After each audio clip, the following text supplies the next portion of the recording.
बिस्मिल्लाहिर्रहमानिर्रहीम, अस्सलामु अलैकुम। मैं हूं करामत मुगल और मेरे साथ हैं ईसा नकवी। नकवी साहब, इस्राएली मीडिया ये दावा कर रहा है कि डोनाल्ड ट्रंप और नेतन्याहू के दरमियान झगड़ा खुली जंग में बदलने वाला है। क्या अमरीकी सदर और किसी इस्राएली वज़ीर-ए-आज़म के दरमियान ऐसी खुली जंग मुमकिन है? डोनाल्ड ट्रंप जैसा पागल शख्स ये कर सकता है। अच्छा, मुगल साहब, आप ये भी एक्सपेक्ट कर सकते हैं कि किसी दिन डोनाल्ड ट्रंप वाइट हाउस की ब्रीफिंग रूम में नमूदार हो और अपनी तर्जुमान को साइड पे हटाए, मीडिया को कहे कि देखो मैं अपने हाथ पे काटी कितनी अच्छी काटता हूँ। अच्छा, डोनाल्ड ट्रंप ने जो काम शुरू किया है पाकिस्तान की पॉलिटिक्स के कॉन्टेक्स्ट में, इसको कहते हैं कि कब्र एक और मुर्दे दो। सरेदस्त जब हम बात कर रहे हैं तो आप ये समझ जाएं कि या डोनाल्ड ट्रंप गया या नेतन्याहू गया। अच्छा, अब इन दोनों में से एक बंदा सरवाइव करेगा और एक बंदा, उसके साथ बहुत बुरी होने वाली है। अब ये डोनाल्ड ट्रंप होता है या ये नेतन्याहू होता है, it is anybody's guess. Right. और ये 78 साल में पहली मर्तबा है कि जिस सहूनी लॉबी, जिस जायनिस्ट लॉबी का कहा जाता है ना कि ये इसका इतना इन्फ्लुएंस है, इसने इस भरपूर तरीके से जकड़ा हुआ है अमेरिकी पॉलिसी मेकर्स को कि वो इसके चुंगल से आज़ाद नहीं हो सकते। This grip has been put to test for the first time like this in 78 years. Absolutely. 1948 से 2026 तक ये पहली मर्तबा है कि ये इतनी खतरनाक लड़ाई में कन्वर्ट हुआ है। आज मेरे पास वीडियो में सुनवाने के लिए बहुत कुछ है। सही। और इस जंग ने, आपको याद होगा कि हमने बार बार कहा था कि ये जंग बहुत गुल खिलाएगी। ये वो चीज़ें, अब मनाजिर आप देखेंगे इंटरनेशनल पॉलिटिकल मंजरनामे पर जो इससे पहले कोई शख्स गुमान नहीं कर सकता था, तसव्वुर नहीं कर सकता था। और इसराइल के लिए एक बहुत बड़ा झटका है। उसकी वजह यह है कि जब आपकी ज़ाती तौर पर लड़ाइयाँ हो जाती हैं ना, तो आप ऐसे ऐसे पोल खोलने लग जाते हैं, बजाय इसके कि मैं अभी करंट जो एडमिनिस्ट्रेशन के लोग हैं उन पर आऊँ। इसराइल को एक्सपोज अमेरिकन कर रहे हैं। Can you imagine? आप ये सोच सकते थे 28 फरवरी से पहले कोई शख्स ये गुमान कर सकता था कि इसराइली इंतज़ामिया किस तरीके से अपनी जेनोसाइडल नस्ल कुशी की मुहिम जो है वो जारी रखने के लिए अमरीकी पॉलिसी मेकर्स को इन्फ्लुएंस करती है? इसके राज अमरीकी खुद खोलेंगे। हिलरी क्लिंटन ने इस दौरान इंटरव्यू दिया है जी, और उसने जो इंकशाफ किया है कि जब वो वजीर खारजा थी अमेरिका की, तो यही नेतन्याहू और उस वक्त का फॉरेन मिनिस्टर किस तरीके से अमेरिकी इंतज़ामिया को उकसाते रहे। और फिर हम बात करेंगे जो चैनल 12 रिपोर्ट कर रहा है कि नेतन्याहू के इस झगड़े में मुकाम वहाँ पर आ गया है कि जहाँ पर Yair Lapid, Naftali Bennett, Benny Gantz और चंद दीगर पॉलिटिशियंस को क्वाइटली बैक चैनल से अमरीकियों ने राब्ते शुरू कर दिए और नेतन्याहू का अगला स्टॉप जो है वो जेल है। सही। और नेतन्याहू इज ओवर, उसके साथ बहुत बुरा होने वाला है। इस स्टोरी पे आने से पहले जरा सुन लें कि हिलरी क्लिंटन ने क्या कहा है। ये जरा सुने the then defense शुरू से। You're saying you were being played all the time. When I was secretary, it was a constant, theme by Netanyahu and his then government, the then defense minister Ehud Barak, the former prime minister. It was relentless. It was a constant push. I remember. What would he say to you? What? What would he say to you? He would basically say, you need to support us in attacking Iran. And back then, this was, 2009 to the end of 2012, we had more capacity than Israel did on several fronts to do that. And so there was a constant argument that we would have. And I remember one day, I was on the phone for hours with Ehud, with Bibi, with others, and they would say things like, our planes are on the tarmac. And I'd say, well, good luck. I mean, great. Why are you doing this? Where else would planes be? Yes, other than in the air? but on the tarmac, ready to take off. Yes. Well, they'd be in the hangar, but they were on the tarmac. And you would say things. You're saying you were being played all the time. I mean, यानी ये अमरीकी वज़ीर ख़ारजा का statement है जो ये एतराफ़ कर रही है कि 2009 سے 2012 تک اسرائیلیوں نے وہ گیم کھیلی کہ ان کو مجبور کرتے رہے کہ بس ہم تو جس طرح وہ کوئی بچہ نہیں ہوتا وہ دکان پہ جانے کی ضد کر رہا ہوتا ہے اور آپ کو یہ خطرہ ہوتا ہے کہ باہر اگر اکیلا نکل جائے گا تو اس کو کوئی پکڑ کے نہ لے جائے, اس کو کوئی اغوا نہ کر لے, حادثہ نہ ہو جائے, اس کے ساتھ کوئی حادثہ نہ ہو جائے, سڑک کراس کرتے ہوئے اس کو چوٹ نہ لگ جائے یا ایسے کوئی پیسے نہ چھین لے. اور آپ کہتے ہیں وہ بچہ آپ کو دھمکی دیتا ہے جب آپ نہیں جا رہے ہوتے کہ اچھا بس پھر میں اکیلا جا رہا ہوں, پھر آپ مجبوراً اس کے ساتھ چل پڑتے ہیں. یہ بچوں کی طرح اسرائیلی جو ہیں وہ امریکیوں کو کہتے تھے کہ اچھا ٹھیک ہے پھر ہمارے جہاز ریڈی کھڑے ہیں, ہم حملہ کرنے جا رہے ہیں. اس کا مطلب یہ تھا کہ جواب میں ہمارے پہ حملہ ہوگا پھر تم کیا کرو گے.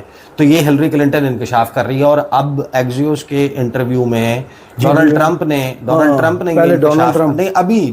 نے ریسنٹ انٹرویو میں یہ انکشاف کیا ہے کہ جو قاسم سلیمانی کی شہادت کا واقعہ ہوا جب انہیں ابو مہدی المہندس کے ساتھ بغداد ایئرپورٹ کے باہر نشانہ بنایا گیا, یہ بھی جوائنٹ آپریشن تھا, اسرائیل اور امریکہ نے مل کے کرنا تھا, لیکن آخری وقت پر نیتن یاہو بیک آؤٹ کر گیا اور پھر ہم نے اکیلے یہ کیری آؤٹ کیا. یہ وہ کلاسیفائڈ انفارمیشن ہے جو ادروائز سامنے نہ آتی. اس سے پہلے تو یہی تھا نا کہ جوائنٹ آپریشن تھا, تو یہ راز خود ایک دوسرے کے کھولنا شروع کر دیے, ایک دوسرے کی دھوتی اتارنا شروع کر دیا. ڈونلڈ ٹرمپ نے G7 سمٹ کے موقع پہ جو بات کی اس کے بعد اس نے ایکسیوس پہ آ کے یہ انٹرویو دیا. اور ڈونلڈ ٹرمپ کیا کہہ رہا ہے؟ ڈونلڈ ٹرمپ معمولی بات نہیں کر رہا. ڈونلڈ ٹرمپ کہہ رہا ہے کہ اگر میں نہ ہوتا, اور کہتا ہے یہ سارے کھلونے میرے ہیں, یہ جو B-52 ہے, یہ جو طیارے ہیں, یہ جو میزائل ہیں, یہ سارا کچھ یہ میرا ہے, اور اگر میں نہ ہوتا اسرائیل would have been eviscerated, جی تباہ ہو جاتا, صفحہ ہستی سے مٹ ایران جاتا, ختم کر دیتا. بلکہ ابھی یہ اس لڑائی کو آپ اس جھگڑے کو پراپر لڑائی میں تبدیل ہوتے دیکھیں. اصل ہمارے لیے سوال اور سرپرائزنگ ایلیمنٹ یہ ہے کہ کیا یہ جو زائنسٹ لابی یا زائنزم ہے اس کو جس طریقے سے ایکسپوز کرنا شروع کیا ہے ایک امریکن پریزیڈنٹ نے, who has a plethora of information, پتہ ہے کہ بیک ڈور فلاں چیز, ہر چیز تک ایکسیس ہے, انفارمیشن کے بام شیلز اس کے پاس موجود ہیں. کیا یہ لڑائی دو شخصیات کی لڑائی رہے گی یا یہ باقاعدہ اسرائیل اور امریکہ کی لڑائی میں کنورٹ ہو جائے گی؟ کیونکہ اس وقت یہ طے شدہ بات ہے کہ ٹرمپ ایڈمنسٹریشن کا جو اس وقت آبجیکٹو ہے یا جو ان کا انٹرسٹ ہے اس سے اسرائیلی انٹرسٹ کلیش کر رہا ہے. اسرائیل کو لگتا ہے کہ we are the losers, we have missed the golden opportunity, the only and last chance کہ جہاں پر ہم ایران جو ہے اس کو ٹکڑوں میں بانٹ دیتے, اپنی مرضی کی حکومت لے آتے. ڈونلڈ ٹرمپ بکری ہو گیا, ڈونلڈ ٹرمپ بھاگ گیا, اس قسم کی چیزیں چل رہی ہیں. یہ سنیں ذرا ڈونلڈ ٹرمپ نے کیا کہا ہے. If it weren't for Donald Trump and Bibi Netanyahu worked well with me, but he will tell you, we're the ones with the guns, we're the ones with the whole deal, we're the ones with the B-2 bombers, etc. If it weren't for Donald Trump, Israel would have been eviscerated. Your relationship with Netanyahu. یعنی اب وہ باقاعدہ Donald Trump یہ بھی کہہ رہا ہے کہ اگر میں نہ ہوتا تو یہ جیل میں ہوتا. میں نے اس کو کہا ہے اور مجھے نہیں اچھا لگا کہ اس نے عین اس وقت جب میں ڈیل سائن کرنے والا تھا میری برتھ ڈے کے موقع پہ اس نے جناب لبنان پہ بمباری شروع کر دی اور ڈیل ڈیلے ہو گئی. اس سے پہلے اس نے حملہ کیا اور میں نے اس کو بتایا کہ اگر یہ حملہ کرے گا تو تو اکیلا ہوگا. اور وہ حملہ باقاعدہ اسرائیل نے کیا تھا اور امریکیوں نے اس میں پارٹیسپیٹ نہیں کیا. ایرانیوں نے جو ریٹیلیٹ کیا وہ اسرائیل کے خلاف کیا. صحیح. اور امریکی کسی اس کو نشانہ نہیں بنایا, صرف ارلی وارننگ کے کچھ جو چیزیں استعمال ہوئی تھی وہاں پر جو ہے وہ اٹیک کیا گیا. پھر آپ ساتھ دیکھ رہے ہیں کہ جو جے ڈی وینس ہے اس نے بڑھ چڑھ کے کھل کے بولا, اس کے خلاف بات کرنا شروع کر دی ہے. تو یہ جو بیسکلی امریکہ میں اپنی لابی کو ایکٹیویٹ کیا ہے, جب آپ لیون جیسے لوگوں کو, جب آپ مزید ان کے جو ماؤتھ پیسز ہیں جو ریپبلکنز اور democrats and across these lines ان کے وہاں پر ایسٹس موجود ہیں, انہوں نے جس طریقے سے ڈونلڈ ٹرمپ کو اٹیک کرنا شروع کیا ہے تو یا تو دیکھیں ڈونلڈ ٹرمپ سروائیو نہیں کرے گا. اگر تو واقعی صہیونی لابی ابھی بھی نیتن یاہو کو اپنے لیے ضروری سمجھتی ہے, امپورٹنٹ سمجھتی ہے, اور اگر انہوں نے ہی پتہ صاف کر دیا پھر اور معاملہ ہوگا. ادروائز آپ دیکھیں کہ جو نیتن یاہو نے انٹرویو دیا تھا 60 منٹس کو, اس میں اس نے یہ کہا تھا کہ ہماری جو پرسیپشن ہے وہ بڑی خراب ہو رہی ہے امریکنز میں اور یہ ہماری بہت بڑی ناکامی ہے, اور we end up in a basement in Lahore یا ان پاکستان, کہ جہاں سے بیٹھ کے یہ باتیں ہو رہی ہیں, وی ٹریس اٹ بیک.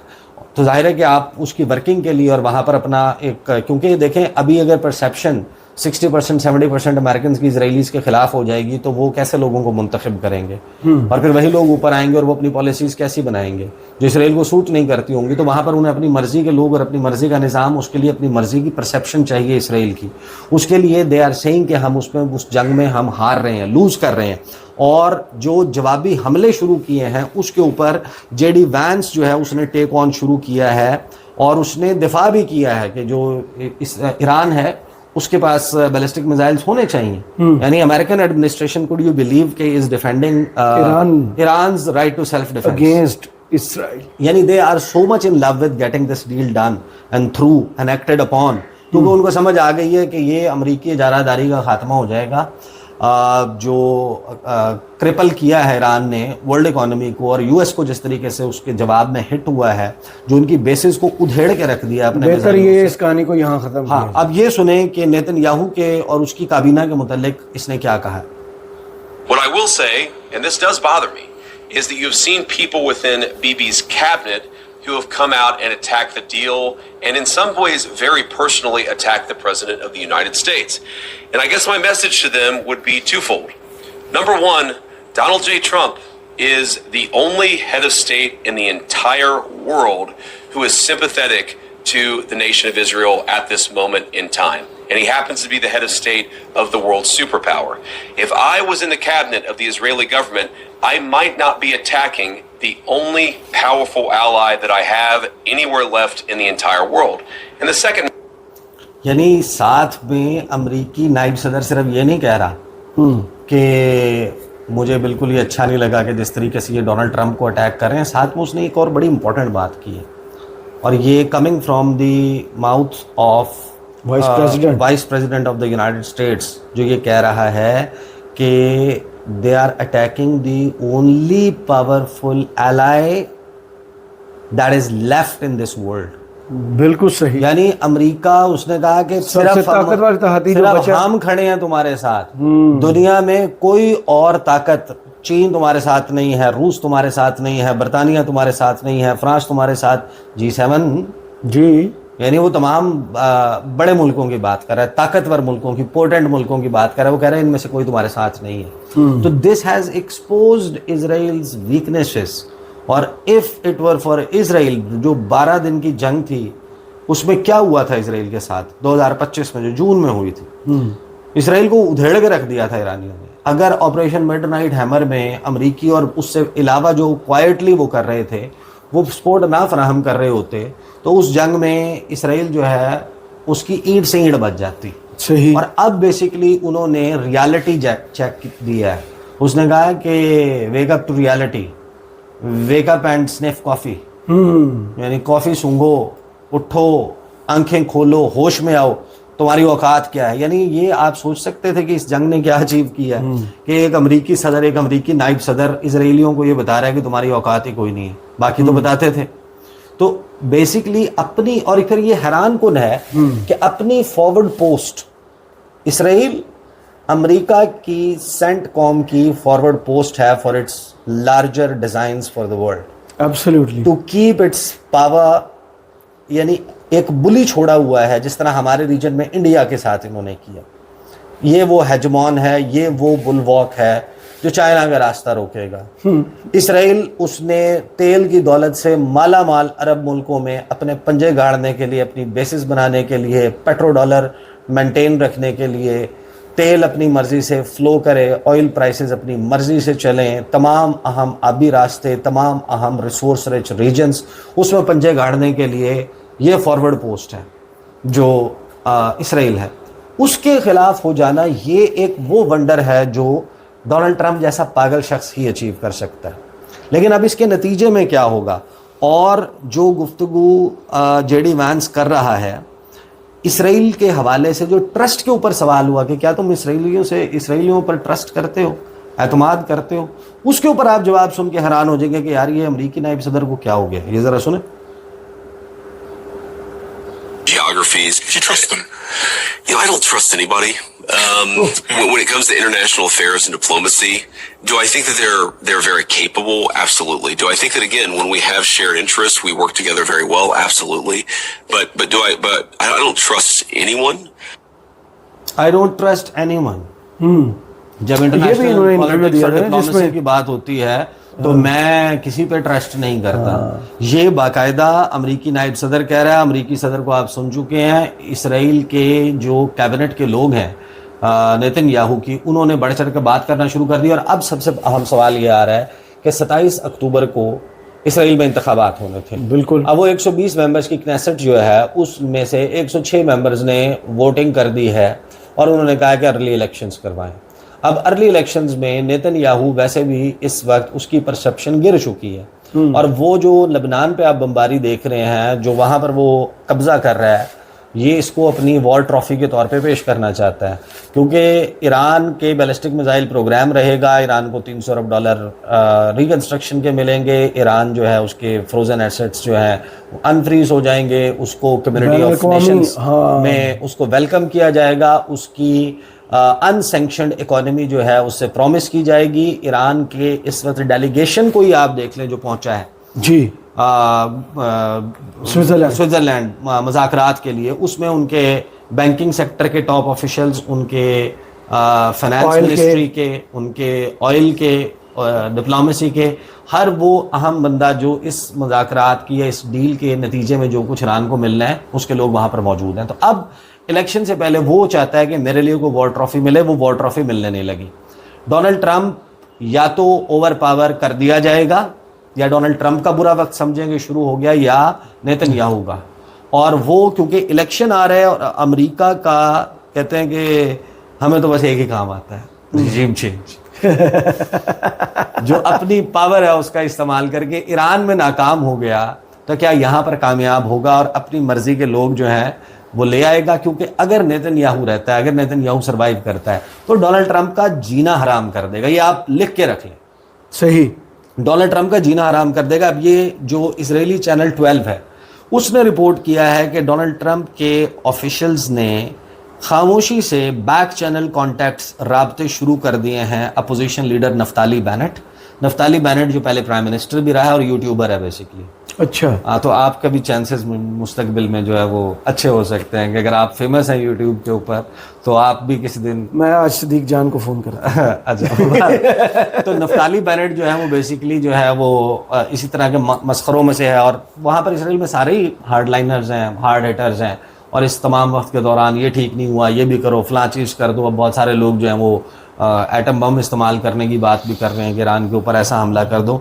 तो नफ्ताली बेनेट से और आइंस्टॉक से, उसके बाद नहीं आइजन कॉट से, फिर उसके बाद मुख्तलिफ लोग हैं, उसमें यार लेपिड है, उसमें बेनी गांट्स है, उसमें लीबरमैन है, उनके साथ जो है वो बातचीत कर रहे हैं। और जो टॉप कंटेंडर्स हैं जिन्होंने नेतन्याहू को मुमकिन तौर पर रिप्लेस कर सकते हैं, वो चेंज ब्लॉक लीड करने वाले जो लोग हैं कि तब्दीली आनी चाहिए इसराइल में, उनके साथ अमरीकियों के राब्ते का मतलब यही है कि ये लड़ाई अब बाकायदा एक भरपूर जंग की शक्ल इख्तियार कर चुकी है। नेतन्याहू के मुतल्लिक ओपनली बात करना, लेकिन साथ में देखें कुछ चीज़ें आप प्लान करके करते हैं और कुछ चीज़ें फिर खुदा हैपनिंग की तरफ से होती हैं, फिर आपके साथ हो जाती हैं। अब इस लड़ाई में जो सबसे अहम बात हुई है कि नेतन्याहू को खामोश कराने के लिए, उसकी बकबक बंद करवाने के लिए, उसकी डिमांड्स लिस्ट जो है उसको बंद करवाने के लिए इन्होंने ना चाहते हुए भी इसराइल को और इसराइली तरीक़ेकार को एक्सपोज कर दिया। डोनाल्ड ट्रंप ने भी क्लैश ऑफ इंटरेस्ट की बात करके, जेडी वांस ने भी, और ये कहना है कि तुम्हारा तो वजूद ही हमारी वजह से, इससे बड़ा ताना क्या हो सकता है। और उसके बाद हिलरी क्लिंटन ने, उसने भी बता दिया कि ये सारा यही गेम करते हैं। 2009 से 2012 तक मेरी भी यही सूरत हाल थी। अहूद बराक जो है वो मेरे साथ ये कर रहा था, अमेरिका से पक्का जवाब मिल गया। और ये तो बहरहाल देखें अब क्या इसमें आगे मजीद क्या होता है। लेकिन happening times, Donald Trump Giorgia Meloni मेरे साथ तस्वीर उतरवाना चाह रही है, पेड्रो सांचेज जो है वो ऐसा हो गया है, कायर स्टामर इस्तीफा दे दे, कार्नी के साथ ये होना चाहिए, एडोल्फ के साथ उसके साथ ये होना चाहिए, इलाफ के साथ ये होना चाहिए, फलां के साथ ये होना चाहिए। हर जगह पर एक नया महाज खुल गया इस जंग से। बहुत शुक्रिया ईसा नकवी आपके तजिए का। कमेंट्स बॉक्स में ज़रूर बताइए वीडियो आपको कैसी लगी। इजाज़त दीजिए, अल्लाह हाफ़िज़।